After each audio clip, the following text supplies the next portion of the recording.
ਤੁਹਾਡੀ ਖਿਦਮਤ ਵਿੱਚ ਹਾਜ਼ਰ ਹੈ ਜੀ ਤੁਹਾਡਾ ਆਪਣਾ ਵੀਰ ਸ਼ਬਾਜ਼ ਸੱਲੋਕੀ ਵਾਲੀਆ ਆਪਣੀ ਨਵੀਂ ਨਜ਼ਮ ਦੇ ਨਾਲ ਜਿਹਦਾ ਅਨਵਾਨ ਗਲ ਪਈ ਵਜਾਉਂਦੇ ਫਿਰਨੇ ਆ। ਇਹ ਤੁਹਾਡੇ ਅੱਗੇ ਗੁਜ਼ਾਰਿਸ਼ ਹੈ ਸਾਡਾ ਚੈਨਲ ਉਮਰ ਚੱਠਾ 0786 ਨੂੰ ਸਬਸਕ੍ਰਾਈਬ ਕਰੋ, ਲਾਈਕ ਕਰੋ, ਸ਼ੇਅਰ ਕਰੋ ਤਾਂ ਕਿ ਸਾਡੀਆਂ ਜ਼ਿਆਦਾ ਤੋਂ ਜ਼ਿਆਦਾ ਨਜ਼ਮਾਂ ਤੁਹਾਡੇ ਕੋਲ ਛੇਤੀ ਛੇਤੀ ਅਪੜਨ। ਤੇ ਆਓ ਸੁਣੀਏ ਗਲ ਪਈ ਵਜਾਉਂਦੇ ਫਿਰਨੇ ਆ। ਔਖੀ ਸੌਖੀ ਨਿਭਾਉਂਦੇ ਫਿਰਨੇ ਆ, ਗਲ ਪਈ ਵਜਾਉਂਦੇ ਫਿਰਨੇ ਆ। ਔਖੀ ਸੌਖੀ ਨਿਭਾਉਂਦੇ ਫਿਰਨੇ ਆ, ਗਲ ਪਈ ਵਜਾਉਂਦੇ ਫਿਰਨੇ ਆ। ਕਿਧਰੇ ਵੀ ਨਾ ਲੱਭਦੀ ਢੋਈ, ਗੋਭੀ ਖਾ ਖਾ ਬਾਦੀ ਹੋਈ।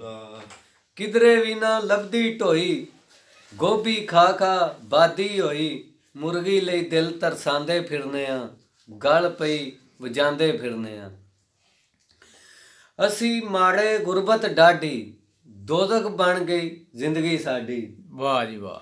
ਅਸੀਂ ਮਾੜੇ ਗੁਰਬਤ ਡਾਢੀ, ਦੋਜ਼ਖ ਬਣ ਗਈ ਜ਼ਿੰਦਗੀ ਸਾਡੀ। ਦੁੱਖ ਦੇ ਨੀਰ ਬਹਾਉਂਦੇ ਫਿਰਨੇ ਆ, ਗਲ ਪਈ ਵਜਾਉਂਦੇ ਫਿਰਨੇ ਆ। ਵਾਹ ਜੀ ਵਾਹ। ਕੁੱਕੜ ਕੜਾਈਆਂ ਖਾ ਨਹੀਂ ਸਕਦੇ ਆਵਾ ਜੀ, ਕੁੱਕੜ ਕੜਾਈਆਂ ਖਾ ਨਹੀਂ ਸਕਦੇ, ਸੈਰ ਸਪਾਟੇ ਜਾ ਨਹੀਂ ਸਕਦੇ। ਵਾਹ ਜੀ ਵਾਹ। ਚਾਚਾ ਜੀ ਪੱਲੇ ਕੋਈ ਰੁਪਈਆ ਹੋਵੇ ਤੇ ਜਾਓ ਨਾ। ਖਾ ਨਹੀਂ ਸਕਦੇ, ਸੈਰ ਸਪਾਟੇ ਜਾ ਨਹੀਂ ਸਕਦੇ, ਸਬਰਾਂ ਨੂੰ ਅਜ਼ਮਾਉਂਦੇ ਫਿਰਨੇ ਆ, ਗਲ ਪਈ ਵਜਾਉਂਦੇ ਫਿਰਨੇ ਆ। ਵਾਹ ਜੀ ਵਾਹ, ਵਾਹ ਜੀ ਵਾਹ। ਹਰ ਸ਼ੈ ਯਾਰੋ ਹੋ ਗਈ ਮਹਿੰਗੀ, ਹਰ ਸ਼ੈ ਯਾਰੋ ਹੋ ਗਈ ਮਹਿੰਗੀ, ਮੁਲਕ ਚ ਫੈਲਿਆ ਯਾਰੋ ਡੈਂਗੀ। ਇੰਜੇ ਹੀ ਗੱਲ ਹੈ।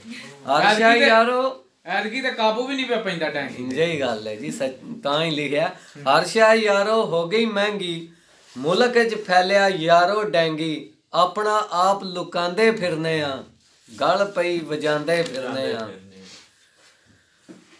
ਜਗ ਦਾ ਯਾਰੋ ਬਣ ਗਏ ਆਸਾ, ਪਾ ਮਨਜ਼ੂਰ ਸਾਹਿਬ ਜਗ ਦਾ ਯਾਰੋ ਬਣ ਗਏ ਆਸਾ, ਕੋਈ ਨਾ ਦੇਵੇ ਆਣ ਦਲਾਸਾ। ਦਿਲ ਦੇ ਦਰਦ ਲੁਕਾਉਂਦੇ ਫਿਰਨੇ ਆ, ਗਲ ਪਈ ਵਜਾਉਂਦੇ ਫਿਰਨੇ ਆ। ਵਾਹ ਜੀ ਵਾਹ। ਮਾੜੇ ਨਾਲ ਕੋਈ ਉਧਾਰ ਨਹੀਂ ਕਰਦਾ, ਬਿਲਕੁਲ ਸੱਚਾ ਕੋਈ ਪਿਆਰ ਨਹੀਂ ਕਰਦਾ। ਵਾਹ ਮਨਜ਼ੂਰ ਸਾਹਿਬ ਇੱਕ ਵਾਰੀ ਫੇਰ। ਮਾੜੇ ਨਾਲ ਕੋਈ ਉਧਾਰ ਨਹੀਂ ਕਰਦਾ। ਮਾੜਾ ਬੰਦਾ ਦੁਕਾਨ ਤੇ ਜਾਏ ਨਾ ਤੇ ਆਂਦੇ ਨੇ ਥੜੀਆਂ ਥੱਲੇ ਕਰ, ਇੰਜੇ ਹੀ ਗੱਲ। ਕੋਈ ਕਰਦਾ ਜੇ ਉਧਾਰ? ਨਹੀਂ ਕਰਦਾ। ਮਾੜੇ ਨਾਲ ਕੋਈ ਉਧਾਰ ਨਹੀਂ ਕਰਦਾ, ਸੱਚਾ ਕੋਈ ਪਿਆਰ ਨਹੀਂ ਕਰਦਾ। ਤਾਈਓ ਰੋਂਦੇ ਕੁਰਲਾਉਂਦੇ ਫਿਰਨੇ ਆ, ਗਲ ਪਈ ਵਜਾਉਂਦੇ ਫਿਰਨੇ ਆ। ਮਤਲਬ ਖਾਤਰ ਲਾਂਦੇ ਯਾਰੀ, ਮਨਜ਼ੂਰ ਸਾਹਿਬ ਮਤਲਬ ਖਾਤਰ ਲਾਂਦੇ ਯਾਰੀ। ਮਤਲਬੀ ਸ਼ਬਾਜ਼ ਦੁਨੀਆ ਸਾਰੀ, ਦਿਲ ਨੂੰ ਇਹ ਸਮਝਾਉਂਦੇ ਫਿਰਨੇ ਆ, ਗਲ ਪਈ ਵਜਾਉਂਦੇ ਫਿਰਨੇ ਆ।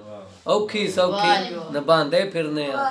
ਇਹ ਸਾਡੀ ਨਜ਼ਮ ਸੀ, ਗਲ ਪਈ ਵਜਾਉਂਦੇ ਫਿਰਨੇ ਆ। ਉਮੀਦ ਕਰਨੇ ਆ ਤੁਹਾਨੂੰ ਪਸੰਦ ਆਈ ਹੋਵੇਗੀ। ਇੱਕ ਵਾਰੀ ਫਿਰ ਗੁਜ਼ਾਰਿਸ਼ ਹੈ ਸਾਡਾ ਚੈਨਲ ਉਮਰ ਚੱਠਾ 0786 ਨੂੰ ਜ਼ਿਆਦਾ ਤੋਂ ਜ਼ਿਆਦਾ ਸਬਸਕ੍ਰਾਈਬ ਕਰੋ ਤੇ ਸਾਡੀਆਂ ਨਜ਼ਮਾਂ ਨੂੰ ਸ਼ੇਅਰ ਕਰਿਆ ਕਰੋ, ਲਾਈਕ ਕਰਿਆ ਕਰੋ।